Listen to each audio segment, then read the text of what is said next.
Great Expectations by Charles Dickens, Chapter 24. After 2 or 3 days, when I had established myself in my room and had gone backwards and forwards to London several times, and had ordered all I wanted of my tradesmen, Mr. Pocket and I had a long talk together. He knew more of my intended career than I knew myself, for he referred to as having been told by Mr. Jaggers that I was not designed for any profession, and that I should be well enough educated for my destiny if I could hold my own with the average of young men in prosperous circumstances. I acquiesced, of course, knowing nothing to the contrary. He advised my attending certain places in London for the acquisition of such mere rudiments as I wanted, and my investing him with the functions of explainer and director of all my studies. He hoped that with intelligent assistance I should meet with little to discourage me, and should soon be able to dispense with any aid but his. Through his way of saying this, and much more to similar purpose, he placed himself on confidential terms with me in an admirable manner, and I may state at once that he was always so zealous and honorable in fulfilling his compact with me that he made me zealous and honorable in fulfilling mine with him. If he had shown indifference as a master, I have no doubt I should have returned the compliment as a pupil. He gave me no such excuse, and each of us did the other justice. Nor did I ever regard him as having anything ludicrous about him, or anything but what was serious, honest, and good, in his tutor communication with me. When these points were settled, and so far carried out as that I had begun to work in earnest, it occurred to me that if I could retain my bedroom in Barnard's Inn, my life would be agreeably varied, while my manners would be none the worse for Herbert's society. Mr. Pocket did not object to this arrangement, but urged that before any step could possibly be taken in it, it must be submitted to my guardian. I felt that this delicacy arose out of the consideration that the plan would save Herbert some expense, so I went off to Little Britain and imparted my wish to Mr. Jaggers. If I could buy the furniture now hired for me, said I, and one or two other little things, I should be quite at home there. Go it, said Mr. Jaggers with a short laugh. I told you you'd get on. Well, how much do you want? I said I didn't know how much. Come, retorted Mr. Jaggers. How much? £50? Oh, not nearly so much. £5, said Mr. Jaggers. This was such a great fall that I said in discomfiture, Oh, more than that. More than that, eh? Retorted Mr. Jaggers, lying in wait for me, with his hands in his pockets, his head on one side, and his eyes on the wall behind me. How much more? It is so difficult to fix a sum, said I, hesitating. Come, said Mr. Jaggers, let's get at it. Twice 5, will that do? 3 times 5, will that do? 4 times 5, will that do? I said I thought that would do handsomely. 4 times 5 will do handsomely, will it? Said Mr. Jaggers, knitting his brows. Now what do you make of 4 times 5? What do I make of it? Ah, said Mr. Jaggers, how much? I suppose you make it £20, said I, smiling. Never mind what I make it, my friend, observed Mr. Jaggers, with a knowing and contradictory toss of his head. I want to know what you make it. £20, of course. Wemmick, said Mr. Jaggers, opening his office door, take Mr. Pip's written order and pay him £20. This strongly marked way of doing business made a strongly marked impression on me, and that not of an agreeable kind. Mr. Jaggers never laughed, but he wore great, bright, creaking boots, and, in poising himself on these boots, with his large head bent down and his eyebrows joined together, awaiting an answer, he sometimes caused the boots to creak, as if they laughed, in a dry and suspicious way. As he happened to go out now, and as Wemmick was brisk and talkative, I said to Wemmick that I hardly knew what to make of Mr. Jaggers' manner. Tell him that, and he'll take it as a compliment, answered Wemmick. He don't mean that you should know what to make of it. Oh, for I looked surprised. It's not personal, it's professional. Only professional. Wemmick was at his desk, lunching and crunching on a dry, hard biscuit, pieces of which he threw from time to time into his slit of a mouth, as if he were posting them. Always seems to me, said Wemmick, as if he had set a man-trap and was watching it. Suddenly, click, you're caught. Without remarking that man-traps were not among the amenities of life, I said I supposed he was very skilful. Deep, said Wemmick, as Australia, pointing with his pen at the office floor to express that Australia was understood, for the purposes of the figure, to be symmetrically on the opposite spot of the globe. If there was anything deeper, added Wemmick, bringing his pen to paper, he'd be it.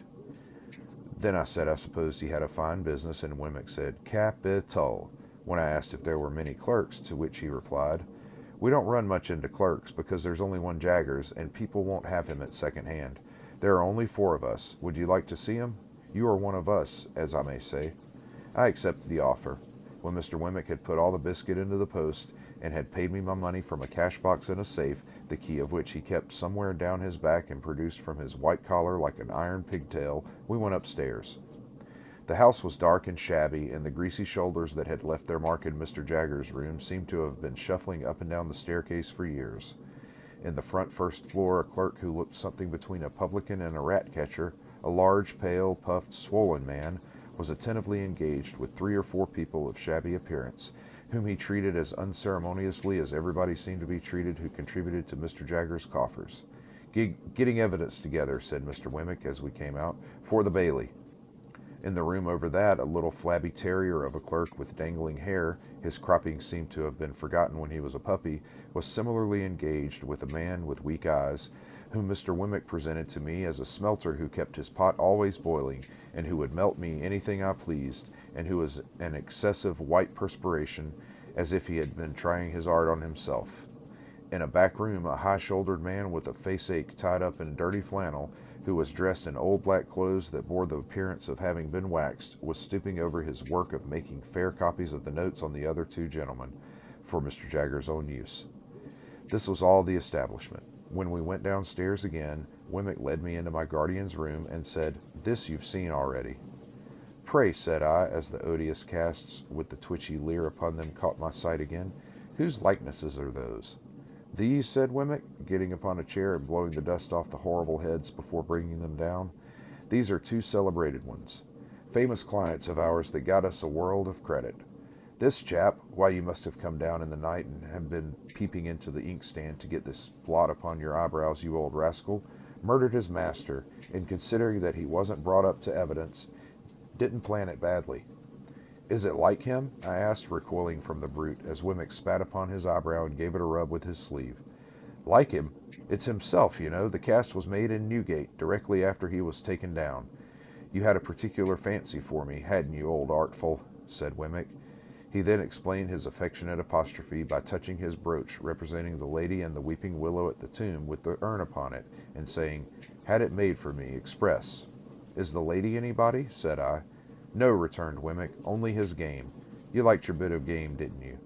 "No deuce a bit of the lady in the case, Mr. Pip, except one, and she wasn't of this slender ladylike sort, and you wouldn't have caught her looking after this urn unless there was something to drink in it." Wemmick's attention being thus directed to his brooch, he put down the cast and polished the brooch with his pocket-handkerchief. "Did that other creature come to the same end?" I asked. "He has the same look." "You're right," said Wemmick. "It's the genuine look, much as if one nostril was caught up with a horsehair and a little fish-hook. Yes, he came to the same end, quite the natural end here, I assure you. He forged wills, this blade did, if he didn't also put the supposed testators to sleep too. You were a gentlemanly cove, though," Mr. Wemmick was again apostrophizing, "and you said you could write Greek. Yeah, bounceable, what a liar you were. I never met such a liar as you." Before putting his late friend on the shelf again, Wemmick touched the largest of his mourning rings and said, "Sent out to buy it for me only the day before." While he was putting up the other cast and coming down from the chair, the thought crossed my mind that all his personal jewelry was derived from like sources. As he had shown no diffidence on the subject, I ventured on the liberty of asking him the question when he stood before me dusting his hands. "Oh, yes," he returned. "These are all gifts of that kind. One brings another, you see. That's the way of it. I always take 'em. They're curiosities and they're property. They may not be worth much, but after all, they're property and portable. It don't signify to you with your brilliant lookout, but as to myself, my guiding star always is, get a hold of portable property." When I had rendered homage to this light, he went on to say, in a friendly manner, "If at any odd time, when you have nothing better to do, you wouldn't mind coming over to see me at Walworth, I could offer you a bed, and I should consider it an honor. I have not much to show you, but such 2 or 3 curiosities as I have got you might like to look over, and I am fond of a bit of garden and a summer-house." I said I should be delighted to accept the hospitality. "Thank ye," he said. "Then we'll consider that it's to come off, when convenient to you. Have you dined with Mr. Jaggers yet?" "Not yet." "Well," said Wemmick, "he'll give you wine, and good wine. He'll give you punch, and not bad punch. And now I'll tell you something. When you go to dine with Mr. Jaggers, look at his housekeeper." "Shall I see something very uncommon?" "Well," said Wemmick, "you'll see a wild beast tamed. Not so very uncommon, you'll tell me. I reply, that depends on the original wildness of the beast and the amount of taming. It won't lower your opinion of Mr. Jagger's powers. Keep your eye on it. I told him I would do so with all the interest and curiosity that his preparation awakened. As I was taking my departure, he asked me if I would like to devote 5 minutes to seeing Mr. Jaggers at it. For several reasons, and not least because I didn't clearly know what Mr. Jaggers would be found to be at, I replied in the affirmative. We dived into the city and came up in a crowded police court where a blood relation, in the murderous sense, of the deceased with the fanciful taste in brooches, was standing at the bar, uncomfortably chewing something, while my guardian had a woman under examination or cross-examination, I don't know which, and was striking her and the bench and everybody present with awe. If anybody, of whatsoever degree, said a word that he didn't approve of, he instantly required to have it taken down. If anybody wouldn't make an admission, he said, I'll have it out of you. And if anybody made an admission, he said, now I've got you.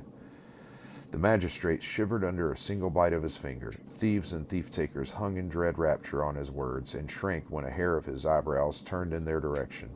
Which side he was on I couldn't make out, for he seemed to me to be grinding the whole place in a mill. I only know that when I stole out on tiptoe, he was not on the side of the bench, for he was making the legs of the old gentleman who presided quite convulsive under the table by his denunciations of his conduct as representative of British law and justice in that chair that day.